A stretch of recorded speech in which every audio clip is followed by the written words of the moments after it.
Hello, good day to you. I've just got a bit of a thought for the day to share with you. Just having breakfast and woken up in this fine establishment again in this room, number 15. And yeah, I was just thinking about kind of the concept of the objective and subjective nature of kind of the judiciary system and also the court of public opinion. So like who really decides or has the kind of autonomy, or I guess I would rather put it the kind of qualified and fair, proportionate, justified and reasonable perspective or position without putting themselves as a paragon of virtue or a subjective, objective and myopic kind of biased spectator or observer or instrument of judgment against those who we feel might have done something which is reprehensibly or irreversibly reproachable or wrong, or kind of who's to say who deserves what. I've said this a few times over the last kind of few months in conversation when I've been talking about the idea of kind of crime and punishment. Does the punishment fit the crime, and do crimes deserve their punishments? And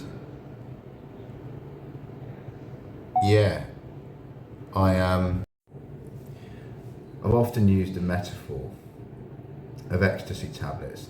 For all you Generation Z overthinkers, you've probably tried ecstasy. I certainly have many times. Hasn't, I don't think, done me any harm, and I think that there is a metaphor in there, or a simile, for the objective, subjective nature of what we deem to be justice or righteousness, or the embodiment of a fair sort of equitable recompense for those who cause harm, suffering or loss to others, intentionally or even unintentionally. So yeah, like if somebody has lost a family member, and I've lost family members, and I've lost friends too. I lost actually one of my best friends to a drug overdose, Jesse Tanzer, it was his name. We were like heterosexual, but we were like about as close as any two young teenagers could be. And we conversely, ironically, took a lot of ecstasy together, and never did us any harm, I don't think. Maybe a little bit, but who knows. But I just, like if you ask me what I think a heroin dealer who sells keys of heroin, I've never taken heroin, I never will, because I lost a friend to it, and you don't see someone on heroin and be like, do you know what, I'll have what he's having. Sort of sat there covered in sick, white as a sheet, looking, just dribbling into themselves. You don't sort of, it's not something that I've ever lusted after.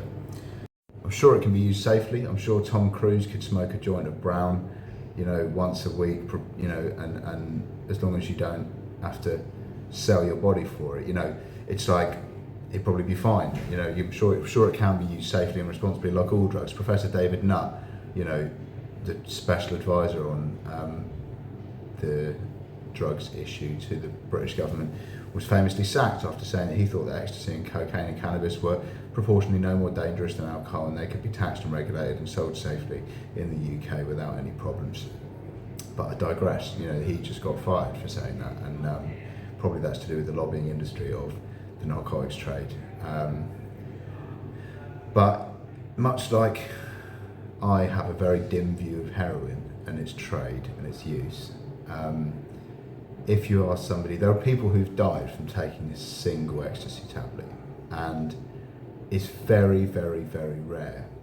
But if you ask those people, I've say hypothetically, right, I've just found somebody with 10 ecstasy tablets in a bag, which they bought for 60 quid or 50 quid or whatever. They're 10 quid on the street now. They used to be a fiver. They've doubled in price in the last 20 years. But I digress. If you ask the family, a bereaved family, what do you think that person deserves? They would say, well, 10 life sentences, maybe. They might say that, maybe they won't, but, in this hypothesis, they are saying that, right? And who's to say they're wrong?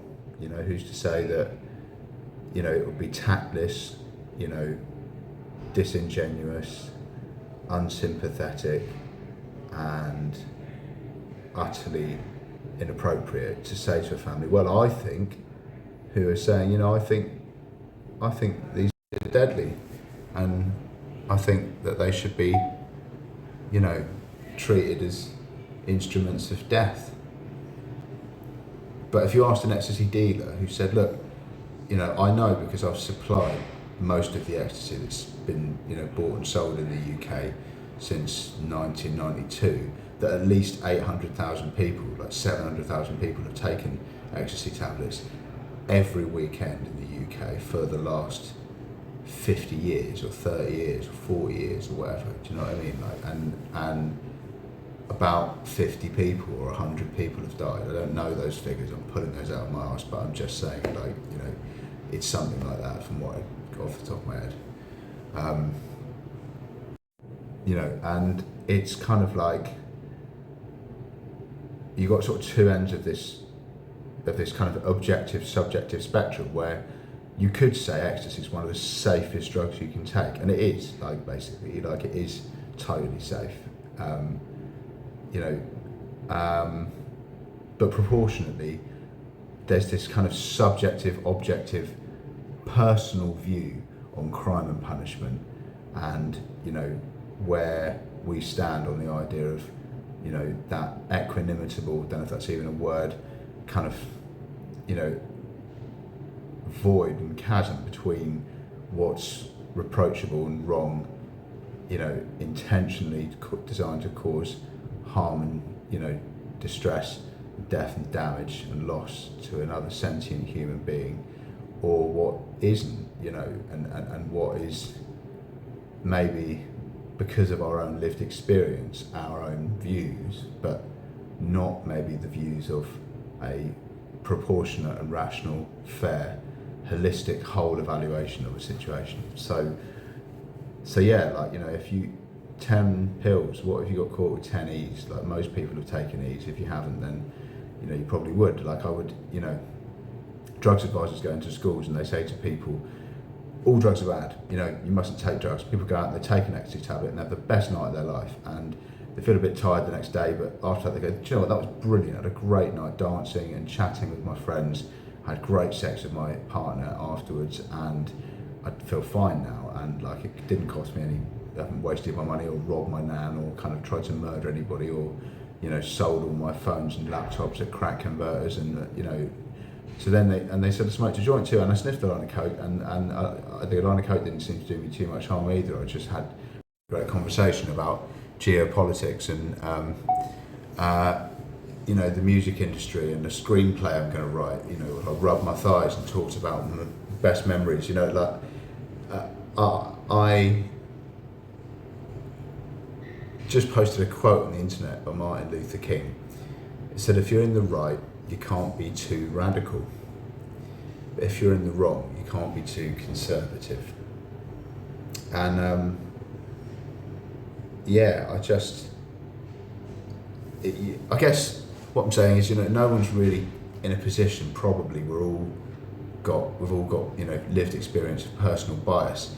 I've got a very poor opinion of Signet. I'm not going to say anything defamatory, accusatory or negative necessarily. Like, a guy I know posted a comment the other day on Facebook that sort of popped up in my news feed, a guy I used to live with, and he said, Blackpool's a shithole and the UK rail system's a joke.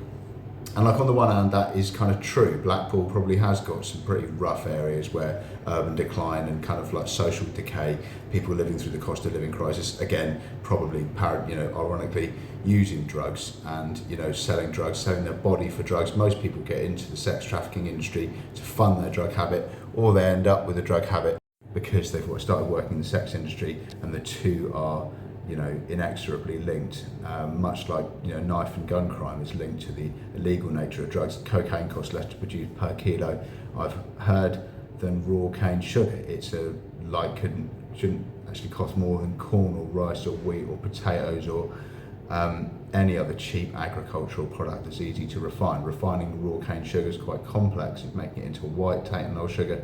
Apparently, like cocaine, it's like $5 a gram in Central America. Get a kilo for about 3,000 quid. It's like 40,000 quid over here, or like 25,000 quid for the cheaper stuff, and you can pay more for higher quality products. I'm told, not that I've ever done anything like that, obviously, but I just there's a kind of a maxim and a void between right and wrong, and what's fair and proportionate and justified, and what's unfair and disproportionate and unjustified. And the truth lies kind of somewhere in the middle, But yeah, like you said about Blackpool, it's like Blackpool probably is a bit of a shithole. And if you want to get a train from London to Manchester, it will cost you like 850 quid. Loads of people are getting rinsed by their train fare to work. And the rail system is a bit of a fucking joke. And Blackpool probably is a bit of a shithole. It's sort of right in one way, but at the same time, it's in one of the most kind of developed, advanced, proportionate, morally grounded Western societies in the world, with a welfare state, free healthcare and education, a pretty fucking good, intelligence and police force to keep everybody safe. You might argue, but on the other side of the coin, it is a corrupt, bastardised shithole where, probably rich, white, fat, pasty gammons control the community, and loads of people are repressed. And sorry, the camera keeps shutting down. It makes these recordings look shit. I just do it because it uses less memory on the phone, and it's easier and quicker to upload on the Wi-Fi. So I have to do screen recordings of the camera rather than just actual videos. Who cares about that? I care though about the way people feel, and the way people view, the bad things that everybody's done. We've all done bad things, let he who's without sin cast the first stone and all that jazz. But some people, if you ask me what I think about this organisation, this hospital that I'm in, I don't personally think they should be operating in care allowed near vulnerable adults or near women or children that might come and visit, or there's female wards and male wards. I think if you don't uphold somebody's inalienable civil rights and civil liberties, and you kind of allow abuse and injustice to take place, and sometimes things that are even worse than that, not that I've witnessed anything like that with my five senses, but I mean, Signet is, you could argue, probably one of the best mental health services in the world, on the planet. In the UK, it's one of the best in the UK, and in all the countries in the world, it's probably one of the best mental health care providers on the planet. But if you ask me, I'd tell you the opposite. I'd say no, I think it's not. And who's to say I'm wrong? Who's to say I'm wrong for thinking that, So yeah, I'll leave you with that.